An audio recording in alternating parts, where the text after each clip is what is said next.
ड्रामे की इस किस्त में कहानी मजीद पेचीदा और सनसनीखेज मोड़ इख्तियार कर लेती है। इब्तिदा में जहां आरा की पुरस्रार शख्सियत और उसके खतरनाक इरादे मजीद वाज़ेह होने लगते हैं। वो साफ अल्फाज में कहती है कि इसे दूसरों के घरों में तलाक होते देखकर अजीब सा सुकून मिलता है। इसका कहना है कि जब किसी खुशहाल जोड़े के दरमियान जुदाई होती है तो इसे एक खास खुशी महसूस होती है। इसी मकसद के तहत वो मर्दों को सबक सिखाने के नाम पर रिश्ते तोड़ने का खेल खेलती है। जहां आरा अपनी एक पुरानी वाकिफकार सारा को फ़ोन करती है ताकि ये जान सके कि कहीं सारा इसे अपनी तलाक का जिम्मेदार तो नहीं समझती। सारा इसे यकीन दिलाती है कि इसकी तलाक का सबब खुद इसका शौहर ज़ीशान था जिसने इसे धोखा दिया था और उसने अपनी मर्जी से तलाक ली थी। इस बात से जहां आरा मुतमईन हो जाती है, लेकिन इस गुफ्तगू से ज़ाहिर होता है कि वो खामोशी से मुख्तलिफ लोगों की ज़िंदगियों में मुदाखलत करके हालात को अपने हक में मोड़ती रहती है। इसी दौरान जहां आरा माली मुश्किलात में भी घिरी नजर आती है। वो अपने किरायादारों से सख्ती से पैसों का तकाजा करती है और अपने वकील के जरिए घर के किराए और मामलात को कंट्रोल करती है।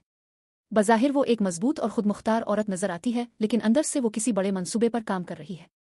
कहानी का अहम रुख इस वक्त सामने आता है जब जहां आरा शाहजहां नामी शादीशुदा मर्द पर नजर जमा लेती है।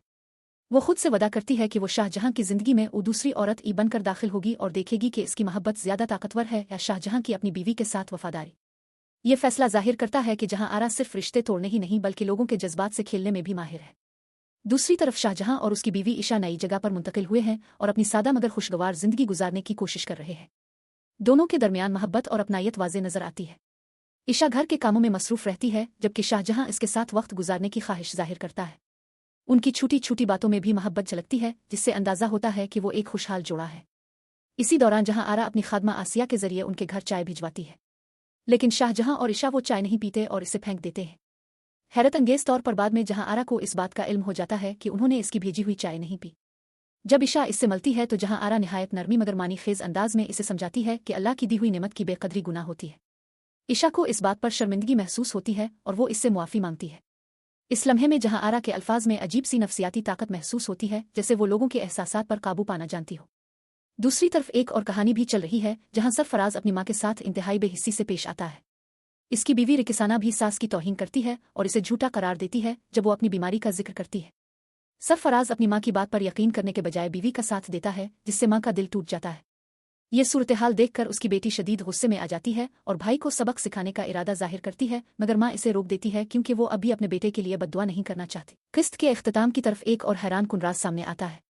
मालूम होता है कि जहां आरा ने किसी शख्स के साथ खुफिया मुआहिदा किया हुआ है जिसके तहत वो इसकी शादी करवाने और नौकरी दिलवाने में मदद करेगी, जबकि वो शख्स सरफराज और रिकिसाना के दरमियान तलाक करवाने में इसकी मदद करेगा।